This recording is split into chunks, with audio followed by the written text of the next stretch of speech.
there, beautiful persons. Welcome back to MegsVlog YouTube channel. I hope you're doing great in your respective cribs. The last video I made, we were talking about quantifiers, and I have mentioned there that I will be providing the part 2 of that discussion. And here's it. This is the video I'm talking about. So if you're guys ready, well then, let's jump right in.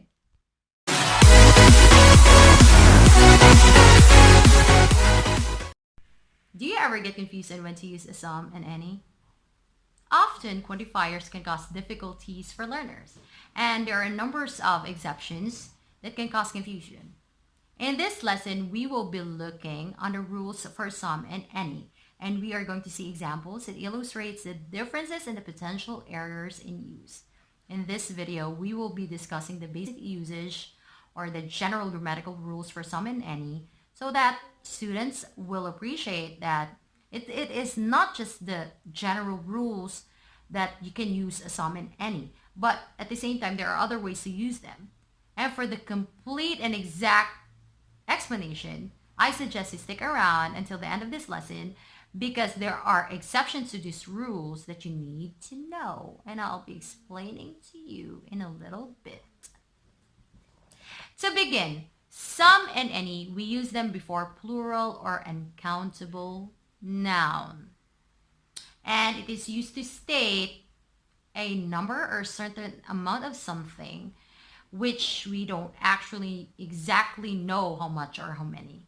For example, I bought some cheese, but I didn't buy any bread.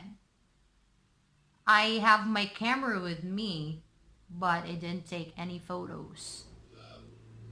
Simple. Let's move to the general rules for some and any. For some, we use them for positive sentences. For example, I am going to buy some clothes. There is some milk in the fridge. Or you can say, I have some ideas to share. Let's go to the quantifier any. Any, we use them for negative sentences or questions. For example, I am not going to buy any clothes. There isn't any milk in the fridge. I don't have any ideas to share. Since it can be used for questions, you can say, do you have any milk in the fridge? Pretty simple, right? But there are buts. There are exceptions to the rules.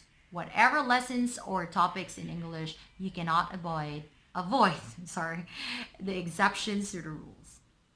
Take a look at this question. Can you buy some groceries on your way home? Questions for some. Is that possible? I'll tell you, yes, it is possible. Most especially if you are expecting an answer or there is the high possibility that you're really sure that your question that you're asking, you expect a pretty sure yes. Okay? You expect there is a high possibility that that question to your answer will be answered yes. Okay? But commonly or typically, some we use them for asking off or for offering something or asking a request. For example, I just made a coffee. Would you like some? Okay? Or you can also say, can you lend me some money? You can also use that for asking requests. Another example.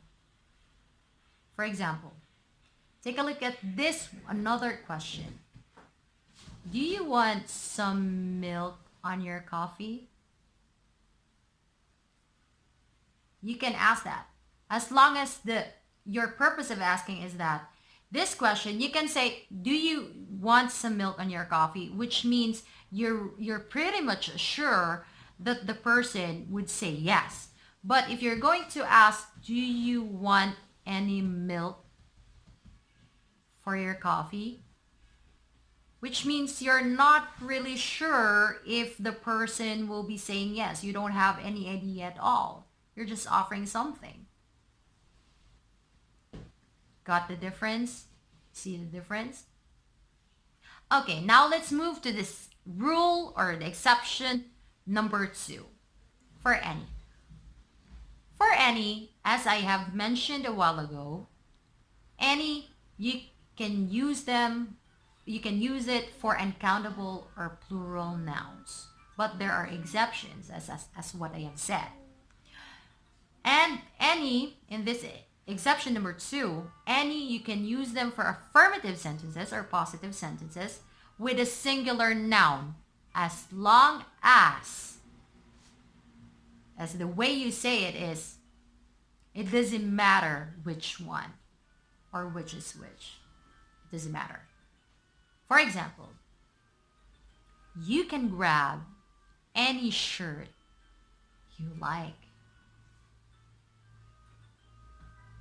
You can talk to any person you want. That's an exception to the rule.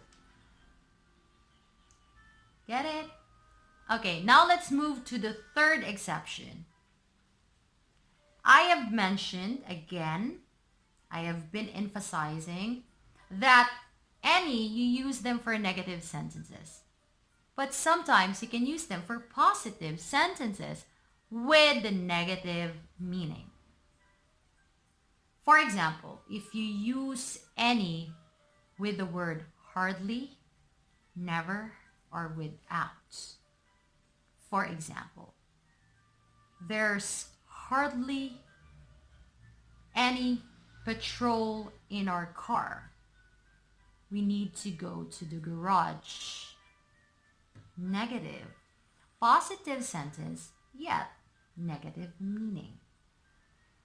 Another one. He went out for a date without any money on him. Get it? Another one. She never has any problem understanding. See that? You cannot see the word not to make your sentence negative. It's a positive sentence with a negative meaning. So that's the third exception to the rules. So guys, I hope you get all those necessary tips and to properly use a some and any, and I hope you enjoy this videos. And for you to be able to get updated with my latest ESL topics or lessons, if you're not a subscriber into this channel, I suggest you click that button, that red button over there, so you'll become one. And I will see you guys on my next video real soon. Goodbye.